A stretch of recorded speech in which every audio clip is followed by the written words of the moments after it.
story begins with a sniper named Lucas, who is lying on top of a mountain, trying to line up a shot on his target. His target is a man named Dormov, who is believed to be a terrorist and is currently traveling to Belgium on a train. Inside the train, Lucas has a partner named Moreno, who is keeping him updated on the target's every move. Just before Lucas pulls the trigger, a little girl suddenly steps in front of the target, but Lucas has to take the shot immediately because the train is about to enter a tunnel. At the very last second, Lucas fires, and luckily, he successfully kills the target. After the mission, Moreno meets Lucas and praises him because Lucas accomplished what the previous 6 snipers had failed to do. However, after the mission, Lucas can't stop thinking about the little girl. He realizes that if his shot had missed, an innocent child could have lost her life. Because of that, Lucas decides to quit his job and live a peaceful, retired life. A few days later, a man named Del Patterson comes to meet Lucas. Patterson is Lucas's manager, who handles both his work and finances. Lucas tells Patterson everything and says that if he quits this job, maybe he'll finally be able to sleep peacefully. The next day, Lucas arrives at a harbor and rents a boat so he can visit an old friend. There, he meets a woman named Danny, who is actually a CIA agent. However, she is currently undercover and has changed her identity to secretly monitor Lucas. Lucas then takes his boat and visits his old friend, Jack. During their conversation, Jack tells him something that completely shakes him. Jack reveals that the man Lucas killed, believing him to be a terrorist, was actually a scientist. Hearing this, Lucas is left confused, wondering why his agency lied to him. He asks Jack for proof, and Jack gives him the location of a man named Yuri, who is currently in Hungary. Meanwhile, we see 2 people named Janet and Clay listening to Lucas and Jack's entire conversation through a drone. Janet is the head of the CIA, while Clay is the CEO of a company called Gemini, the very company Lucas used to work for. At that moment, Clay and Janet decide to have Lucas killed because if he discovers the truth, he could become a serious threat to both of them. When Lucas returns to his boat, he discovers a hidden microphone underneath the steering wheel. He immediately realizes that someone has been spying on him. He then goes to Danny and asks her about the microphone. Danny denies knowing anything about it. Lucas starts asking her several questions, but Danny answers every single one perfectly. Realizing he made a mistake, Lucas apologizes to her and asks her out on a date. Danny agrees, and they decide to meet that evening. That evening, when Lucas meets Danny, he places her real CIA ID in front of her. Danny admits that she is indeed a CIA agent and promises that she will no longer spy on him. After dinner, Danny thanks him, and they both head back to their homes. That same night, Janet's men arrive at Jack's boat and kill both Jack and his girlfriend because Jack had revealed their secret to Lucas. Meanwhile, while Lucas is fast asleep, he hears a strange noise. He quickly realizes that several armed men have broken into his house. Without wasting a second, Lucas calls Moreno and tells him to get out of his house immediately. But before Moreno can understand what is happening, the attackers kill him. Lucas grabs his rifle and manages to eliminate the agents before escaping. He then heads straight to Danny's house. Finding her asleep, he realizes that if Danny had been the one who sent those agents, she would have been awake. That means the attackers are most likely coming after her as well. Lucas wakes Danny up and tells her they need to leave immediately. As Danny goes to get the keys to her boat, one of the agents suddenly attacks her. Since Danny is also a trained CIA agent, she fights back fiercely. After an intense hand-to-hand fight, she overpowers the attacker, takes his gun, and questions him. During the interrogation, she learns that the person behind the attack is none other than Janet herself. A short while later, Lucas arrives, and Danny tells him everything she has learned. The two decide to work together and escape the area on a speedboat. The next morning, they arrive at the seashore, where one of Lucas's old friends is waiting for them. His name is Barry, and he can fly anything from airplanes to rockets. Meanwhile, Clay visits Janet. He is furious because, despite sending so many agents, they still fail to kill Lucas.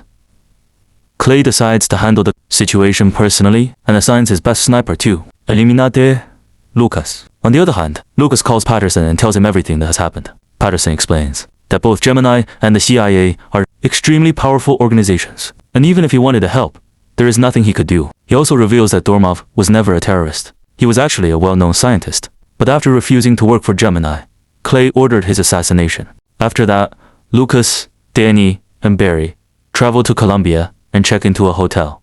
The next morning, when Lucas wakes up, he notices a sniper moving across the rooftop of the building next door. Realizing he is being hunted, Lucas decides to leave the hotel so the sniper will follow him, giving Danny and Barry a chance to escape safely. As soon as Lucas steps outside, the sniper begins chasing him, and before long, a fierce gunfight breaks out between them. During the fight, Lucas realizes that the sniper looks exactly like him, almost like a younger version of himself. Even when he gets the opportunity to kill him, Lucas chooses not to, and instead tries to escape. However, the younger sniper refuses to give up and keeps chasing Lucas, looking for every possible chance to kill him. Lucas also notices that the sniper fights exactly the way he does, making him extremely difficult to defeat. After a long chase, the younger sniper finally corners Lucas.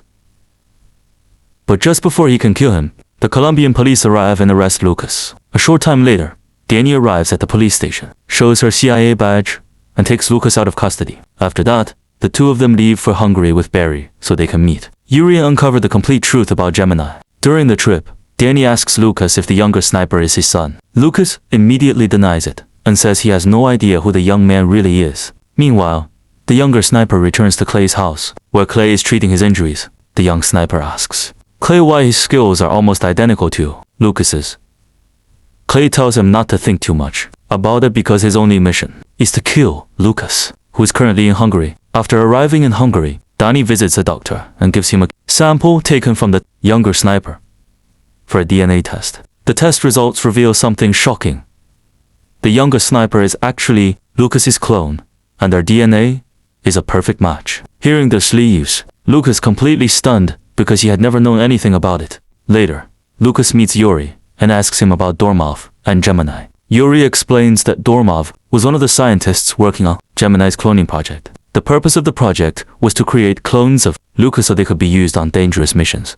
If the clones were captured or killed, no one would be able to trace them back to the organization. Yuri also reveals that Clay had Dormov killed because Dormov no longer wanted to continue working on the cloning project. After learning the truth, Lucas comes up with a plan to meet the younger clone and tell him everything. He sends a messenger to Janet, who reads Lucas's daily routine aloud to her. After that, Lucas calls Janet and offers her a deal. He tells her that if she arranges a meeting between him and the younger clone, he will hand over her agent. But if she refuses, his people will kill her. That night, the younger clone meets Danny in a garden and carefully searches her for any weapons or tracking devices. However, instead of taking her to Lucas, he leads her into a tunnel and tells Lucas that if he wants to meet him, he must come inside alone. The younger clone secretly plants a grenade inside the tunnel so that when Lucas enters, the explosion will kill him instantly. As soon as Lucas steps inside, a massive explosion shakes the tunnel. Believing Lucas is dead, the younger clone walks in to check the body. But Lucas suddenly appears behind him and points a gun at his head. It is then revealed that Danny had hidden a tiny microphone inside one of her teeth,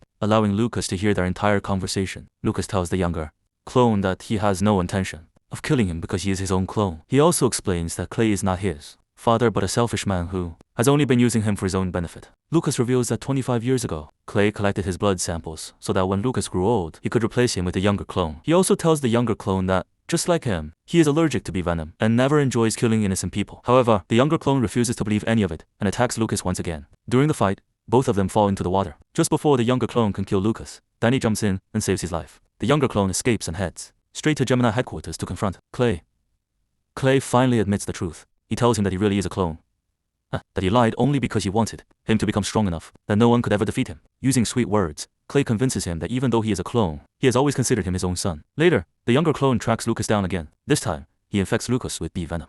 As Lucas begins to suffer, the younger clone finally realizes that Lucas truly is his original because they both share the same allergy. He immediately injects Lucas with an antidote and saves his life. The younger clone then tells Lucas that many years ago, Clay secretly implanted a tracking device inside his body so he could always locate him. He carefully removes the tracker because he has now decided to kill Clay and put an end to the cloning project forever. After that, all of them head toward the nearby city. On the way, Clay calls the younger clone and orders him to get out of the vehicle. It is then revealed that an army tank is waiting for them. As soon as they enter the city, the tank fires a missile at their vehicle. Everyone survives the explosion except Lucas's friend, Barry, who is killed in the attack. Within moments, Gemini's soldiers surround them from every direction, and Clay orders them to kill everyone. As soon as the order is given, a masked soldier opens fire on them. Seeing this, Lucas and Danny team up and begin taking down Gemini soldiers one by one. However, the soldiers greatly outnumber them, so they decide to take cover inside a nearby house. During the battle, Danny is shot in the leg, but Lucas somehow manages to get her safely inside. Meanwhile, the younger clone reaches Clay and demands that he stop the attack. When Clay refuses, the younger clone attacks him and knocks him unconscious. He then rushes to help Lucas, fighting his way through Gemini's soldiers before entering the house. But before anyone can react, the masked soldier launches another attack. Lucas, Danny, and the younger clone all fire multiple shots at the masked soldier. Surprisingly, neither the bullets nor the fire have any effect on him. Seeing no other option, the younger clone keeps shooting until the masked soldier finally collapses to the ground. When they remove the soldier's mask, they are shocked to discover that he is also a clone of Lucas, but even younger than the first clone. Just then, Clay arrives and tells Lucas that he should actually be proud because his DNA allowed Gemini to create such extraordinary clones. Clay explains that Gemini's ultimate goal was to build an army of clones with no fear and no emotions. If they succeeded, no American soldier would ever have to die in war again. Hearing this, the younger clone points his gun at Clay but Lucas stops him because he doesn't want the younger clone to experience the same guilt that Lucas has carried after taking someone's life. Lucas takes the gun from the younger clone and shoots Clay himself. With Clay's death, the Gemini project is finally shut down forever. Afterward, Lucas and Patterson work together to give all of the clones new identities.